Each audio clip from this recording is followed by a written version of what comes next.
Hello, Shelbyville. Today is Tuesday, March 31st, 2026. And a couple of weeks ago, we met buyer Barry, a guy just trying to figure out where to even begin. Well, today, Barry took that first step. He talked to a lender, and now he's got a number. Did Barry like what he heard? What was the process like? How did he even get a budget from the bank? So today on the Shelbyville Shuffle, what actually determines what you can afford? Let's send it back to Justin. Take it away, Mr. Polston.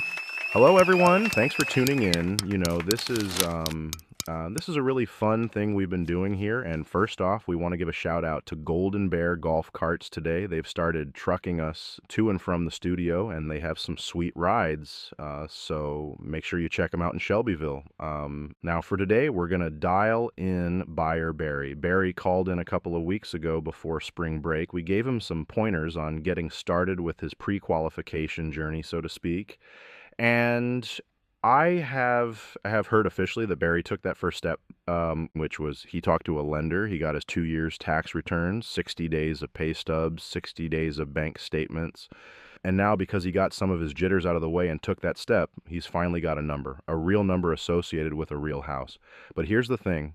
That number did not sit well with Barry, and this isn't just a Barry thing. But before we even bring Barry on, I want to talk about something real quick, because this is where I think a lot of people get, honestly, a little blindsided, maybe. You go online, you see a house, you do some quick math in your head, and you think, yeah, I could probably make that work. And then you talk to a lender, and suddenly the number feels like different, and sometimes higher, sometimes lower, but almost never what you expected. And it's not because anyone's trying to trick you. It's just that buying a house isn't really about the price. It's about the payment. And that's where things start to shift a little bit. All right, let's get Barry back on here. I'm going to try this again. Last time this thing gave me a little trouble. Okay, Barry, hello. Yeah. Hey, Justin, I'm here. All right, man. So last time we talked, you were going to get your documents together and talk to a lender, and did you actually follow through? Yeah, I did. And I got pre-approved. But I got to be honest, I don't really understand how they came up with a number like that. Well, that's where a lot of folks tend to get tripped up, because a lot of buyers think, hey, I make this much money, so I should be able to buy this much house. But that's not really how it works. I mean, yeah, that's what I kind of thought. Like, I was just doing rough math in my head. Yeah, everybody does that, and income does matter. But lenders are really looking at your monthly snapshot. So they're looking at a few things, like what do you make, what do you already owe, and what your total monthly payment would be. Okay.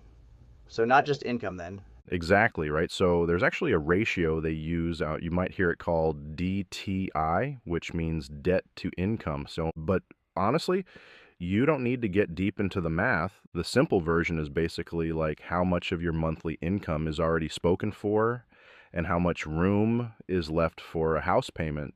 But yeah, the payment that they actually showed me, it felt like just a lot higher than I expected. Yeah, and that's the moment right there, because when you're buying a house and you're not just paying for the house itself, your monthly payment includes several things, and we in the industry call it PITI, which, to get nerdy, means principal, interest, taxes, and insurance. Basically, the loan itself, the property taxes, the homeowner's insurance, and sometimes more, like if there's an HOA, which that could be a whole nother episode with Townie Tim. Wait, so all of that is baked into that one number? Yeah, exactly. So when you're scrolling online and you see a price, that's not really the number you're living with. It's that monthly payment that you feel. I'm doing air quotes. That feel is what comes out of your pocket every month. That actually makes a lot more sense. Because I definitely saw a house and thought, yeah, I could do that. And then the payment calculator thing came back, and I was like, okay, maybe not. Yeah, and one of the biggest reasons for that right now is interest rates. Even small changes in rates can move your monthly payment quite a bit, which changes what you can comfortably afford. So it's not just what I qualify for purchase price-wise. It's what I'm actually comfortable paying every month as a payment. That's it. and this is probably the most important part of this whole conversation. The bank tells you what you can spend, but you have to decide what you want to spend. Okay, I like this a lot, this way of thinking. Because that number they gave me, I don't really know if I'd actually want to live there, payment-wise. We are making great progress here, and that's a good realization to have early, because once you understand the payment, everything else starts to fall into place a lot easier. All right, I definitely feel a lot better now. Good deal, man. Okay, on the next episode of this buyer mini-series here on the Shelbyville Shuffle, we're going to take the next step, because now that you know what you can afford, the next question is, what kind of loan actually gets you there? Down payment and quote-unquote cash to close. And I want to thank Barry for being here today and giving us his update. And I want all of you buyers out there listening to know that nobody really tells you this part. There's a moment in this process, where it stops being about numbers and it starts being about you, about figuring out what you can handle, what you're willing to take on, and how you're gonna carry it, because this isn't just buying a house. It's stepping into something bigger, and yeah, it can feel heavy at first, but that's kind of the point. That's where people grow. That's where people figure out what they're made of. So if you're out there looking at numbers that don't quite make sense yet, feeling like it's a little more than you expected, that means you're right where you're supposed to be. Let's turn this one up.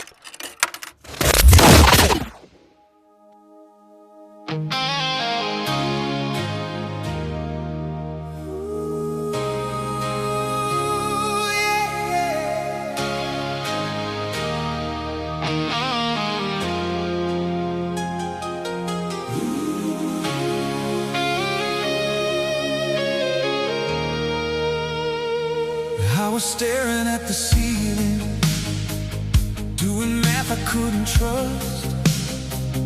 Thought I had it all together, now it's slipping through my touch. Every number tells a story, every dollar draws a line between the life I've been living and the one I'm trying to find.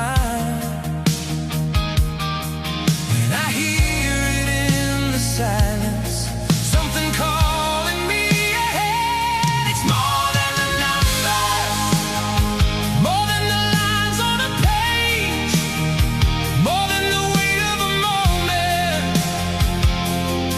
or the fear of a change. It's more than the numbers, when you learn to stand. Yeah, you don't need all the answers, just carry what you can.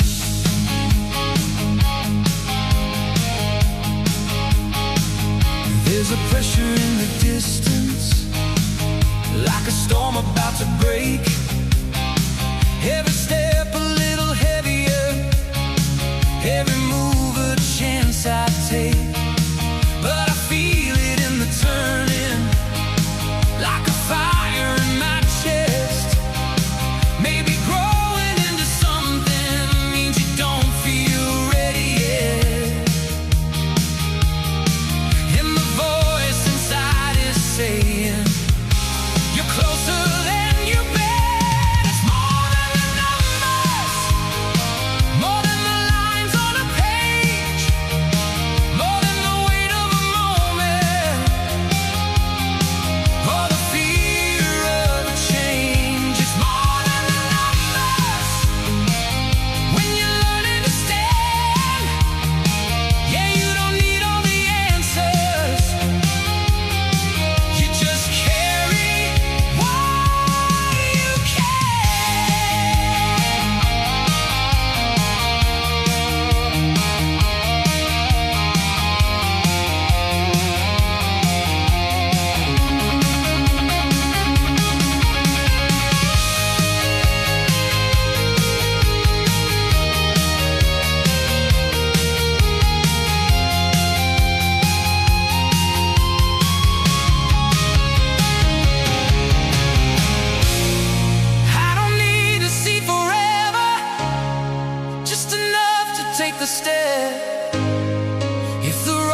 Small